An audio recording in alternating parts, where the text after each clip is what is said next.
श्री गुरुभ्यो नमः, श्री मात्रे नमः। सभी साधकों का श्री विद्या मार्ग पे सर्वप्रथम स्वागत है। ओके, आज के वीडियो में हम जानेंगे कुछ गुरु लक्षणों के लिए बारे में और साधना तुल्य साधक और गुरु तुल्य गुरु के लक्षणों के बारे में, और हमारा आगे का पड़ाव या हमारा आगे का प्रवास कैसा होगा इसके बारे में जानेंगे। तो जब हमारी गुरु दीक्षा हुई तो हमें कुछ एक किताब मिली जिसके ऊपर यंत्र थे, मंत्र थे जो अंग्रेजी में थे। तो आप तो जानते ही है, जब अंग्रेजी का ट्रांसलेशन संस्कृत में करते हैं तो वो उतना सटीक नहीं होता, और हमें संस्कृत आती है। तो लेकिन हमारे गुरु ने हमें रोड मैप दे दिया था, एक मैप था वो। और बचपन से हमारी वृत्ति बहुत ही जिज्ञासु है, क्योंकि अब हमारी जो माता जी है वो हमारी सर्वप्रथम गुरु है, और फिर वज्रेश्वरी, योगिनी और ये गुरु मंडला। आप कभी भी इस मार्ग पे अकेले नहीं होते, आपका गुरु मंडला आपके साथ ही होता है। तो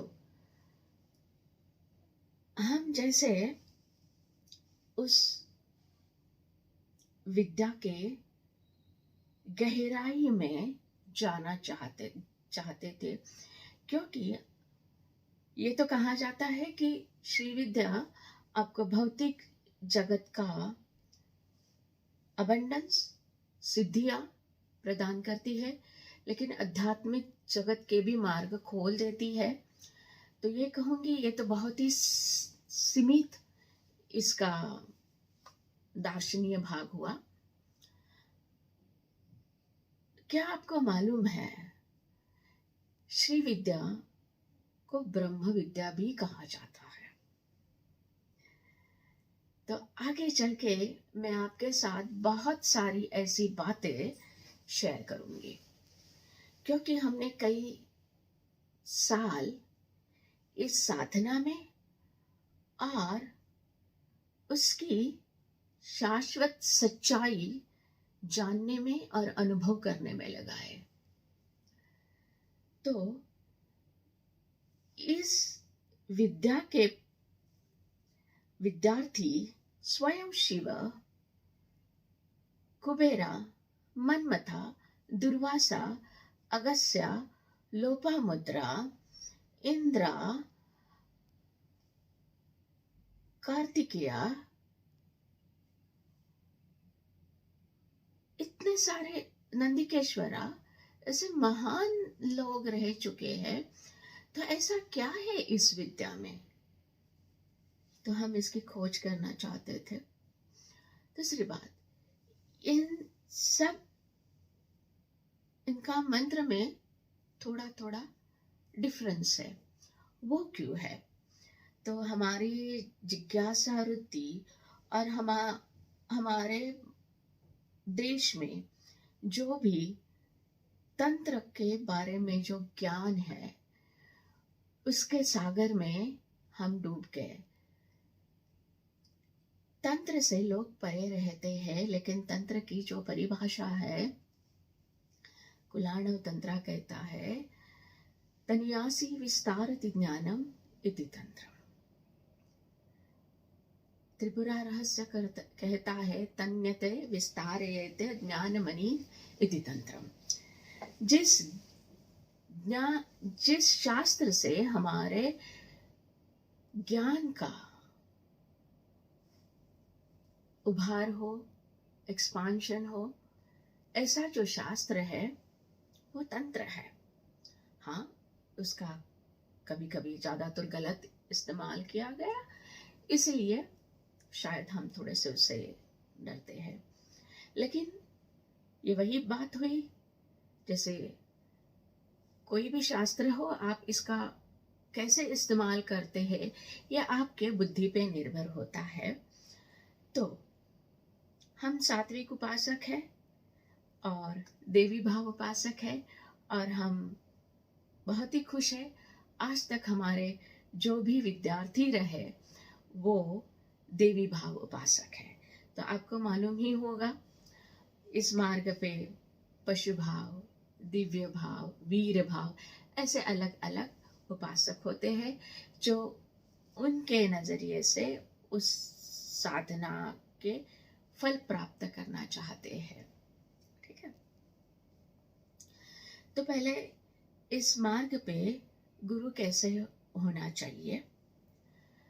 तो हमने जो इस तंत्र के समुद्र मंथन में पाया वो हम आपके साथ शेयर करेंगे। कुलाणव तंत्र हो, तंत्र राजतंत्र हो, त्रिपुरा रहस्य हो, परशुरामा कल्पसूत्र हो, मातृका और शिवसूत्राणि, आगमशास्त्र, Trika, you name it, I've been to it. It's just unstoppable. And as I went deeper, every time I found the pearl in the ocean of this tantra, जैसे हमेशा जब भी मैं इस तंत्र के समुद्र मंथन में मानो हमने समुद्र मंथन हो गया और हर बार कुछ न कुछ ज्वेल ऊपर आता था और उससे हम वाव कि ये विद्या इतनी महान क्यों है और इसको गोपनीय क्यों रखा गया और इसमें गुरु का इतना महत्वपूर्ण स्थान क्यों है। हम जानेंगे कि ये जो विद्या है ये साउथ इंडिया में क्यों इतनी प्रचलित हुई और हम नॉर्थ इंडियन इससे थोड़ा इतने वंचित क्यों हुए। तो जब हम साउथ में शिफ्ट हो गए तो हमसे सब पूछते थे कि भाई आप तो पूना बॉम्बे वाले हो, यहाँ पे क्या कर रहे हो। तो शायद यही उसकी कुछ वजह होगी। तो जब हमने देखा कि इसके जो स्तोत्र मंत्र सूत्र जो है वो उन्होंने कन्नड़ा, तेलुगु, तमिल, केरला में मलयालम इस भाषा में मिलते हैं। तो वहाँ पे रहने के बाद हमने इसके ऊपर और खोज की और जो हमारे गुरु ने भी हमें दिया था वो अंग्रेजी में था, तो उसको हमने संस्कृत में देवनागरी भाषा में उसको ट्रांसलेट किया और आप सभी के लिए ले आए। तो शायद हमारी ज़िंदगी का एक पड़ाव है और हाँ, हमारी ज़िंदगी इसी मार्ग के लिए अर्पित है। तो हम आपके साथ आने वाले वीडियो में ये भी शेयर करेंगे कि ये साउथ में इतनी विद्या प्रचलित क्यों रही। तो आइए गुरु के बारे में क्या कहते हैं। तो गुरु के बारे में आगम में बिल्कुल सहजता से सिंपल इसमें है, शायद आपको ये जल्दी समझ में आए। संस्कृत में भी जो भी है आपके साथ हम शेयर करेंगे। तो हमारे यहाँ तो बहुत गुरु है, बहुत गुरु भी मिल जाएंगे।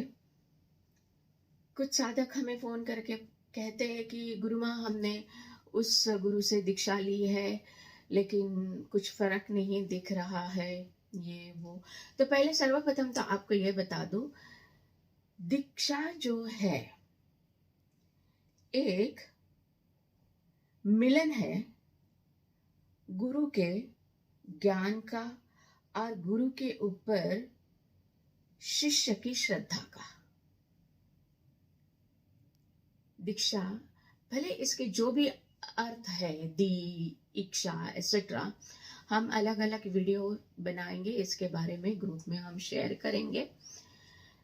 तो सिंपल इसमें बता दो तो गुरु का जो ज्ञान है और साधक की जो श्रद्धा है इसका मिलन दीक्षा है।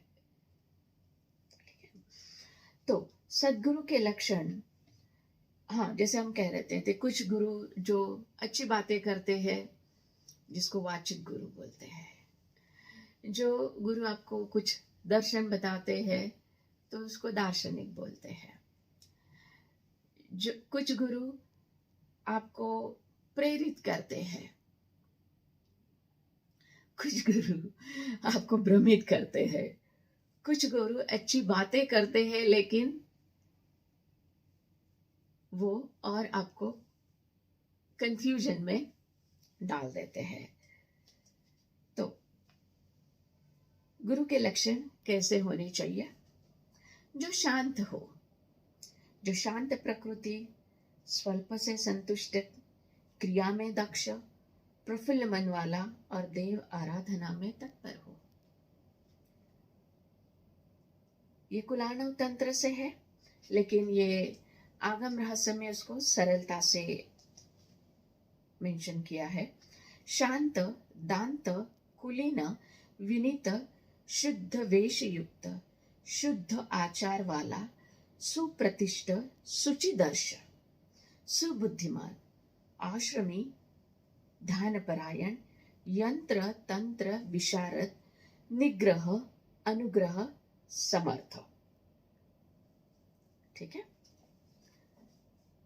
विनीत, मंत्र तंत्र विशारद। तो साधक कैसे होना चाहिए? जो तीक्ष्ण बुद्धि वाला हो, जितेंद्रिय, बुद्धिमान, सत्यनिष्ठ, शांत, निर्लोभी, परमार्थी, त्यागी तथा गुरु में पूर्ण भक्ति रखता हो, वो साधक साधना तुल्य होता है। जैसे हमने कहा पहले भी कि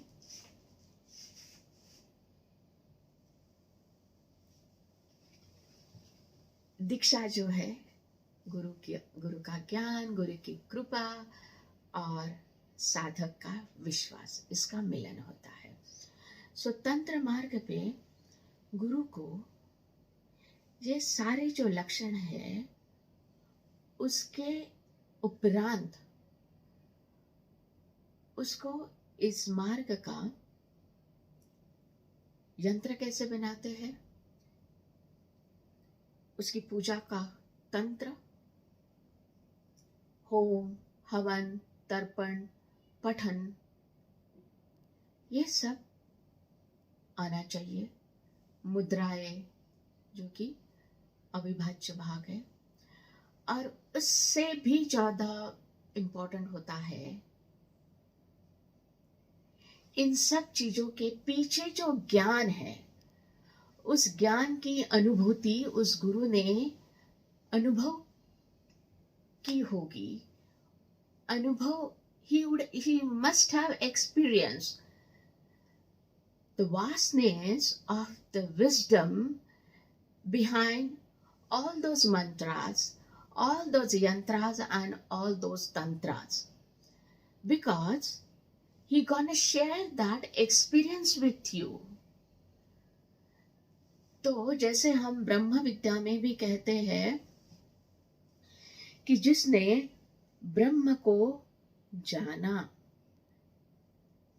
नहीं, ब्रह्म जानने की चीज नहीं है, ब्रह्म महसूस करने की चीज है, एहसास करने की चीज है। जब कोई ब्रह्म को सो कॉल्ड जानता है, वो ब्रह्ममय हो जाता है, क्योंकि वो रहता ही नहीं। उसी तरह इस मार्ग पे आप जब देवी की अनुभूति करते हो तो वो आपके साथ अवतरित हो जाती है। वो गुरु के साथ हमेशा रहती है। उसके ज्ञान की आभा में आप उसके देवी के अस्तित्व को महसूस कर सकते हो। ऐसा मार्ग, ऐसा गुरु इस मार्ग के लिए सही होता है। इस बारे में और बात करेंगे, आगे चलते हैं। गुरुवे बहवः सन्ति दीपवच्च गृहे गृहे दुर्लभो गुरुर्दिवि सूर्यवत सर्वदीपक। गुरु तो काफी मिलेंगे, लेकिन ऐसा गुरु चाहिए जो सूर्य की तरह हमें ज्ञान दे। सूर्य खुद प्रज्वलित होता है और आपको भी प्रज्वलित करता है उसके अस्तित्व से। गुरुवे बहवः शांति वेद शास्त्राधिपारगा दुर्लभो गुरुर्देवी परतत्वार्था पारगः। तो वेद शास्त्र पुराण ये इन सब बातों का ज्ञान रखने वाले गुरु आपको काफी मिलेंगे, लेकिन आपको कौन से गुरु को चयन करना है? जिसने इस मार्ग की अनुभूति ली हो, जिसने भगवती का सानिध्य पाया हो, क्योंकि वो वही शेयर करेगा जो उसने पाया है, जो उसके साथ है। तो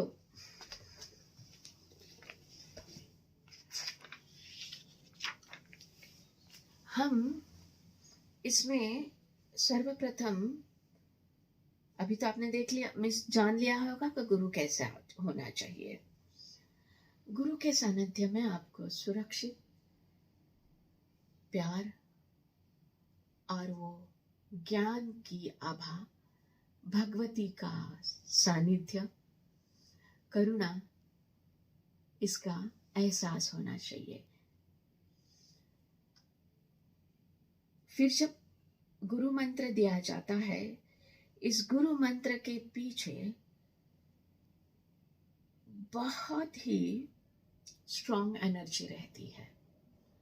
हम आने वाले वीडियो में हर मात्रिका, बीजाक्षरा, इस मार्ग के मंत्र, इस मार्ग का कर्मकांड, इसके पीछे जो आध्यात्मिक ज्ञान है ये बहुत ही अगाध है, ये हम आपके साथ शेयर करेंगे। ये गुरु की जो गुरु पादुका है उसके बारे में कहा गया है, महारोगे महोत्पाते महादेवे महाभय महापदी महापापे स्मृता रक्षति पादुका। तो जब गुरु मंत्र दिया जाता है और गुरु पादुकाएं दी जाती है, ये शिष्य के, साधक के जो ज्ञान का स्रोत है उसके लिए द्वार खोल देता है और उसका रक्षण भी करता है। हम कहीं भी ट्रैवल करें, हमारे गुरु की गुरु पादुकाएं हमेशा हमारे साथ रहती है। और आपके जीवन में गुरु का अस्तित्व होना इतना महत्वपूर्ण है। ध्यान मूलम गुरोर्मूर्ति, पूजा मूलम गुरो पदम, मंत्र मूलम गुरुर्वाक्य, मोक्ष मूलम गुरुर कृपा। ध्यान मूलम गुरोर्मूर्ति, पूजा मूलम गुरुपदम, मंत्र मूलम गुरुर्वाक्य, मोक्ष मूलम गुरु कृपा। आपके ध्यान में, आपके पूजा में, सब में गुरु ही है। आपके मोक्ष के मार्गदर्शक भी गुरु ही है। तो एक तो गुरु आपके अंदर है, जिसको स्वयं गुरु कहते हैं। तो आपके अंदर जो गुरु स्थित है, स्वयं गुरु, उसको हमारा नमन। और जो परमेश्वरी गुरु है वो तो हमारे शिवन है। तो ये जब दोनों गुरु एक लाइन में आ जाते हैं तभी सिद्ध गुरु आ जाते हैं। तो जैसे आपके भाव रहेंगे, जैसे आपके विचार रहेंगे, वाणी और वृत्ति आपके लिए उस तरह का गुरु आप खींच लेंगे। ठीक है? तो हमें कई बार अनुभव आए इस गुरु पादुका के। हम आपके साथ शेयर करेंगे।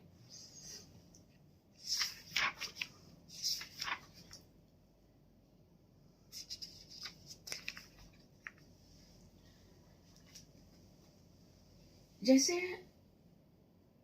हमने कहा कि गुरु के लक्षण कैसे होने चाहिए, साधक के लक्षण कैसे होने चाहिए, तो हमने ये भी देखा जब गुरु दक्षिणा की बात आती है तो लोग थोड़ा पीछे हट जाते हैं।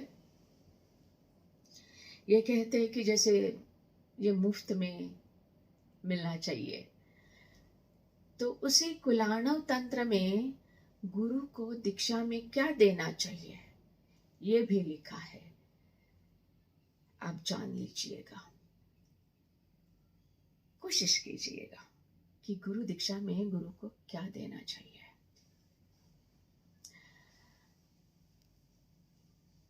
और दूसरी एक बात जान लीजिए, जो चीज भिक्षा में मिलती है वो कभी भी मूल्यवान नहीं हो सकती, और बिना मूल्य दी हुई चीज का कोई मूल्य नहीं करता। और ये तो इतना अगाध ज्ञान है, जो गुप्त साधना है, यह कैसे मूल्य में अमूल्य चीज को आप बिना मूल्य पा सकते हैं? आज नहीं, आगे भी इस चीज का ध्यान रखिएगा। भिक्षा में मिली हुई चीज कभी भी मूल्यवान नहीं हो सकती। मुफ्त में मिली हुई कितनी भी चीज मूल्यवान हो, उसका कोई मूल्य नहीं करता। और जो साधक हमारे साथ जुड़ चुके हैं, इनसे मैं ये कह दूं कि ये 5 दिन ही हमारा प्रोग्राम नहीं रहेगा, ये हमारा और आपका सफर इस मार्ग पे शुरू हुआ है। क्योंकि ये इतनी अगाध विद्या है, इसको 5 दिन में हम नहीं कवर कर पाएंगे। तो आगे से हम हर एक जो विषय है उसकी बारीकता में, जटिलता में जाके आपके साथ वो शेयर करेंगे। ये विद्या जो है, चलो हम उसका जो दार्शनिक रूप है, हम कहेंगे कि कलावाहना, गुरु मंत्रा, महागणपति, वराही, बाला त्रिपुर सुंदरी, ललिता क्रमम, विरजा होमम, श्यामा, उपचाराज, तर्पणा, होमम, ये सब एक कोड है, फॉर्मूला है, और उसके पीछे इतना बड़ा गहन आध्यात्मिक शाश्वत साइंस है, जिसको हमने खुद महसूस किया है।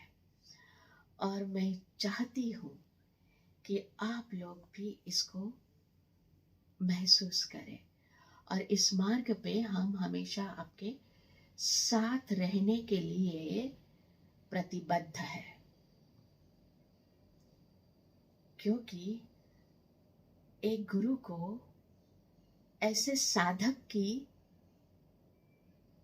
इच्छा होती है कि वो उसके साथ, वो उसका जो ज्ञान है, साधना का अनुभव है, शेयर करे और उसके निर्धारित आध्यात्मिक पथ पर विराजित कर सके। ये गुरु का काम होता है। तो कुछ साधक कहते हैं, गुरु माँ हमें बस सिर्फ दीक्षा चाहिए, दीक्षा दीजिए। तो ये शक्तिपात वगैरह ये जो है, तो इस बारे में मैं जानती हूँ, ये मैं ऐसा मानती हूँ कि ना ही हम द्रोणाचार्य है, क्योंकि अब वो एकलव्य कहाँ है। तो हम तो ज्ञान योगी है। ज्ञानम अर्घ्यम ज्ञेयम हविः ज्ञाता होता, ज्ञानम अर्घम ज्ञेयम हविः ज्ञाता होता, ज्ञातृ ज्ञान देयानाम अभेद भावनम श्री चक्र पूजनम। तो ये जो श्री विद्या है, ये श्री चक्र पूजनम जो है, ये ज्ञान का भंडार है जो ज्ञान गुरु अपने शिष्य को देता है। तो यहाँ पे अद्वैता का भाव है। जो ज्ञान जो दे रहा है वो भी ज्ञान है, गुरु भी ज्ञान है, शिष्य भी ज्ञान है, और जो कार्य हो रहा है वो भी ज्ञान है, और उससे जो उत्पत्ति होगी वो भी ज्ञान ही है। ज्ञानम अर्घ्यम ज्ञेयम हविः ज्ञाता होता, ज्ञातृ ज्ञान देयानाम अभेद भावनम श्री चक्र पूजनम। इसलिए हमने कहा कि इस मार्ग पे हमारा प्रवास शुरू हुआ है दीक्षा के बाद। ठीक है, तो इस मार्ग पे हम क्या क्या जानेंगे, जो थ्योरी पार्ट रहेगा। तो इसके जो 12 गुरु हैं उनके बारे में जानेंगे, उनके मंत्र के बारे में जानेंगे। सर्वप्रथम तो मात्र का बीजाक्षर और मंत्र। ये मात्र का क्या है, उत्पत्ति कैसे हुई। हर मंत्र एक माला होती है जिसमें बीजाक्षर और मातृका को पिरोया जाता है, और हर एक मंत्र देवी या देवता का रूप होता है जिसे हम यंत्र में देखते हैं। तो ये यंत्र कैसे बनता है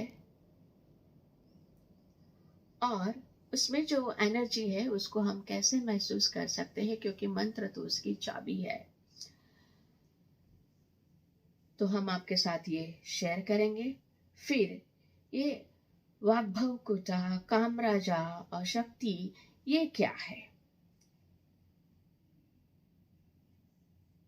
जैसे हमने कहा कि इसमें हर भाव के साधक होते हैं।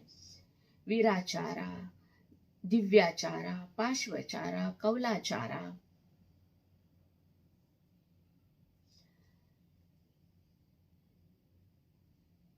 कुंडलिनी और श्री विद्या, इसका क्या महत्व है, कनेक्शन है।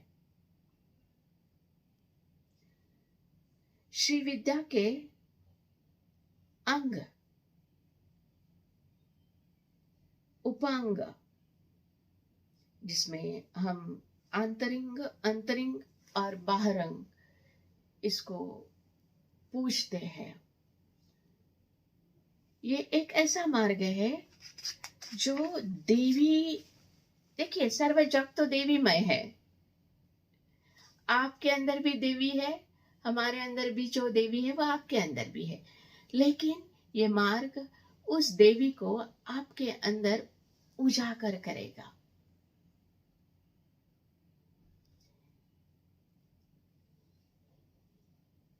फिर हर एक मंत्र में इतनी शक्ति है। अगर हम कहेंगे कि उस मंत्र के पीछे की शक्ति जो है आप में पूरी तरह से ट्रांसफॉर्मेशन लाती है, लेकिन उसके पीछे बहुत ही जटिलता भरा हुआ साइंस है, जिसको हम सोनिक साइंस बोल सकते हैं, आध्यात्मिक। और जब भी हमें कुछ ऐसा मिलता है तो समझ में आता है कि ये इसको मणिद्वीपे क्यों बोलते हैं, और हम जिस कहते हैं वाह। फिर अलग अलग संप्रदाय, इनके बारे में जानेंगे। जैसे कदी विद्या, हादी विद्या, सादी विद्या, कहादी विद्या। कामराज विद्या है, शक्ति कामराज, शांभव कामराज, जो लोपामुद्रा जी है उनकी विद्या का प्रवास। ये बहुत ही लाइक इट्स रियली फैसिनेटिंग। तो तंत्र में, तंत्र के सागर में, ज्ञान में सही में आपका मंथन होता है। तो जैसे एक हीरा हीरा बन जाता है क्योंकि वो तराशा जाता है, उसी तरह आपका जो सुप्त चेतना है, आपकी जो आपका मूल रूप है, इस भौतिक जगत में खो गया है।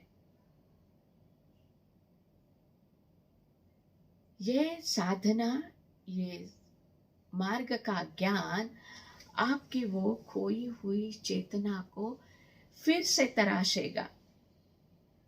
जो जगत देवीमय है उसकी अनुभूति आपको हो जाएगी इस मार्ग पे। क्या आप इसके लिए तैयार हैं? मैं बहुत ही उत्साहित हूँ। तो थोड़ी और बातें करेंगे। हमने ग्रुप को क्लोज रखा है क्योंकि हमें कुछ गलत अनुभव आए हैं ग्रुप में।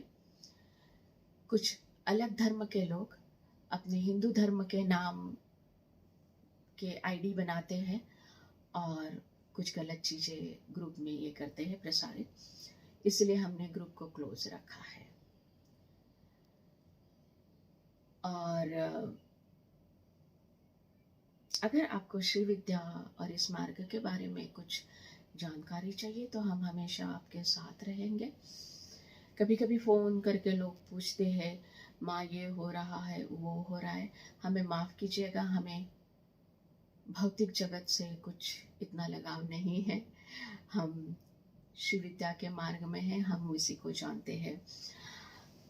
और आपसे और कुछ ये साझा करूं कि हम बहुत ही सतर्कता से साधक को चुनते हैं, एक्सेप्ट करते हैं, क्योंकि उनके बातों से ही हमें पता चल जाता है। जैसे हमने कहा कि जैसे आपके विचार हो वैसी आपकी वाणी होती है। तो कौन कितने पानी में है उसका सच तो उसके वाणी में है।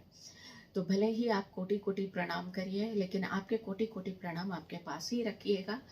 हमारे जैसे गुरु होते हैं वो यही चाहते हैं, उनके दिल में अगर आप जगह बनाना चाहते हो तो सिर्फ अपने साधना और साधना के लिए जो समर्पण है उसके द्वारा ही बना सकते हैं।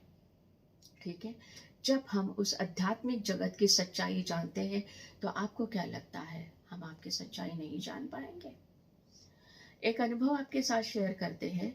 कोविड के टाइम पे हमारे जो कुछ शिष्य हैं उन्होंने कहा कि गुरु माँ पता नहीं ये कोविड तो कब बंद होगा, लेकिन चलिए हम ऑनलाइन सेशन शुरू कर देते हैं। तो हमने ऑनलाइन सेशन लेना शुरू किया। उसमें एक साधिका हमारे साथ जुड़ गई जो काफ़ी व्याधि से गुजर रही थी, हर तरह की उनको बहुत ही उनको शारीरिक व्याधि थी, आर्थिक भी वगैरह जो भी है।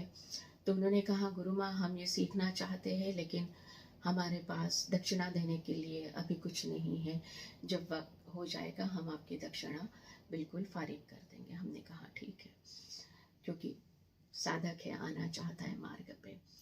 तो हमारे कुछ 2 या 3 सेशन हुए और हर सेशन के बाद हम कुछ होमवर्क देते हैं जिससे साधक कुछ अनुभव पाते हैं।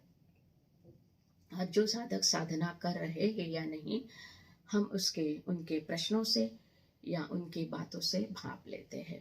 तो हमने देखा ये साधिका किसी भी तरह का ये नहीं कर रही थी। हमने कुछ उसको सुविधाएं भी दी थी क्योंकि हम सही में चाहते थे उसकी जो व्याधि है उससे उसको मुक्ति मिले, उसकी स्थिति में बदलाव आए। तो हमने 3 लेक्चर के बाद उसे स्ट्रिक्टली कहा कि देखिए भाई, अगर आप ये साधना नहीं कर रही है तो हम आपके साथ आगे नहीं बढ़ सकते। तो उन्होंने कहा नहीं गुरु माँ हम करेंगे ये वो। हमने चौथे लेक्चर में उनको अटेंड करने दिया और देखा कुछ भी नहीं है। हमने उनको ग्रुप से निकाल दिया, कहा कि भैया आपका और हमारा सफ़र इतना ही था, हमें माफ़ कर दीजिए।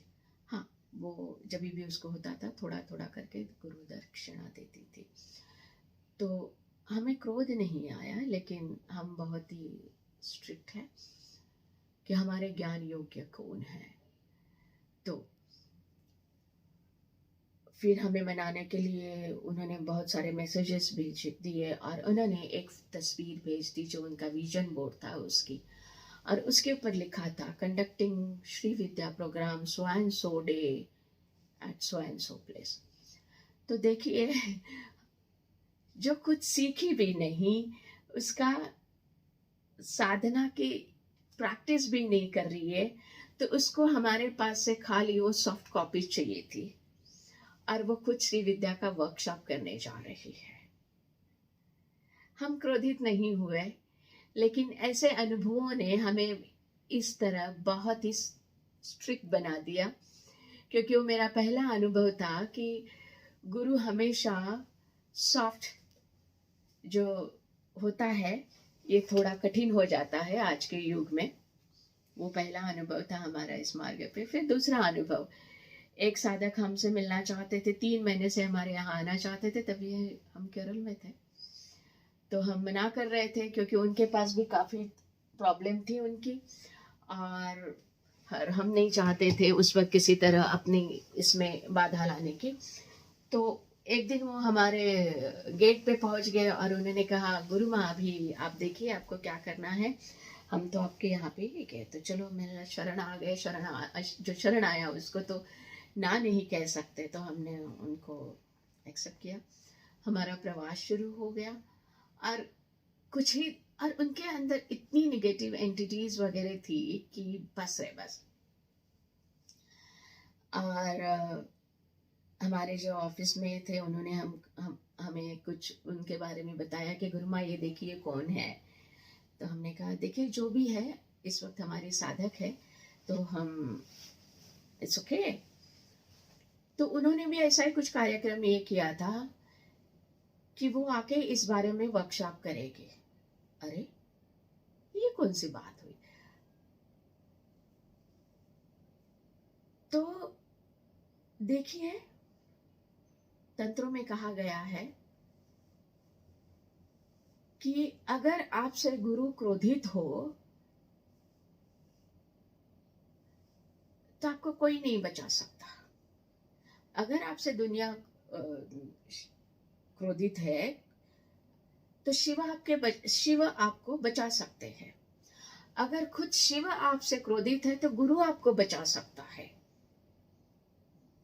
लेकिन अगर गुरु आपसे क्रोधित है तो आपसे शिवन भी नहीं बचा सकते। शिव रुष्टे गुरु त्राता, गुरु रुष्टे कोई न त्राता। इससे भी एक है कि जब आप गुरु से कुछ चीटिंग करते हैं, उसके प्यार का या उसके ज्ञान का गलत इस्तेमाल करते हैं, तो आपको गुरु विद्रोह दोष लग जाता है। और जब हमने उनके ऐसे साधकों के कहूँ या ऐसे लोगों के कहूँ, जब तीसरी आंखों से उनको जब हमने देखा तो जाना कि इन्होंने पहले जन्म में भी गुरु विद्रोह दोष उनको है। गुरु के प्रति उन्होंने कुछ किया था जिससे उनको गुरु विद्रोह दोष लगा, जो इस जन्म में भी उनकी बुद्धि भ्रमित है और ऐसे उनसे काम करवाती है। तो क्या हो जाता है, ये गुरु विद्रोह दोषा आपको आत्मा के साथ कई जन्मों तक चलता है, और मैं नहीं चाहती आपके किसी भी जन्मों में इस तरह प्रवास करने के लिए। तो हम भी इस मार्ग पे सतर्क रहते हैं इसीलिए। तो हमने ग्रुप में ये भी देखा है, लोग फ़ोन करके कुछ कुछ सवाल पूछते हैं, हमारे ऊपर कर्जा है, ये है, वो है, किसी ने हमें ब्लैक मैजिक की, ये वो। और जब उनको कुछ, हम चाहते थे कि उनकी शंकाओं का निवारण करें, लेकिन हमने ऑब्जर्व किया कि कितने सही ज्ञान के उत्सुक ज्ञानी साधक है और कितने बस परिंदे हैं। और परिंदे ग्रुप छोड़ के चले जाते हैं और हमें बहुत अच्छा लगता है, क्योंकि जो पत्ते हैं वो हवा से उड़ जाते हैं और जो क्रिस्टल है, डायमंड है, गोल्ड है, वो हेवी है, वो तह तक रहता है। सही है ना? तो आने वाले वीडियो में मैं आपके साथ ये श्री विद्या साउथ में क्यों पनपी, इसके बारे में, आदि गुरु शंकराचार्य और उनके आगे का लीनेज गुरु, इसके बारे में कुछ बात करूंगी। और हमारा जो सफ़र है थ्योरी का, ये 12 तारीख से शुरू होगा। तो मैं बहुत ही उत्सुक हूँ आप सभी को व्यक्तिगत रूप से मिलने के लिए, और आपके साथ ये सारा ज्ञान जो मेरे मार्ग पे है, अभी भी मैं उस मार्ग पे है और यही मेरा मार्ग रहेगा, आपके साथ साझा करने के लिए। मुझे मालूम है आने वाले जो विद्यार्थी है इस दीक्षा के लिए, वो कहीं न कहीं हमसे भी ज़्यादा ज्ञानी है, और मैं भी आपके ज्ञान दर्शन के लिए भी आतुर हूँ। धन्यवाद इस मार्ग में हमसे जुड़ने के लिए। भगवती भव।